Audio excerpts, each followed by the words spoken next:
Today I wanted to show you this really nice McCulloch chainsaw with case that I found put out in someone's trash. And I decided to see if we can get it running. It wouldn't start, so I decided to go through the carburetor. First, we pull off the outer air cleaner cover, and then the air filter. That gives us access to the two mounting screws for the carburetor. We're going to use a straight slotted head screwdriver to remove these two mounting screws for the carburetor. And as we lift up the plate over the top of the choke, we'll see that the screw on the top of your screen is actually the pivot screw for the choke mechanism as well. So when installing and taking this apart, you need to be sure that the holes in the choke plate are carefully aligned with the shoulder of the mounting screw, so that there's no binding when you try and actuate the choke back and forth.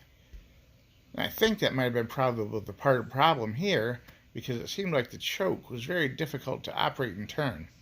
But we decided to go further into it. Once it's out this far, we might as well finish up. So what we did is we removed the carburetor. In order to get it out, we had to take out both of the set screws. And the best way to do it is to turn them in, count how many turns to turn them in, and then take them all the way out. This was easy enough to do. We removed the carburetor and the screws.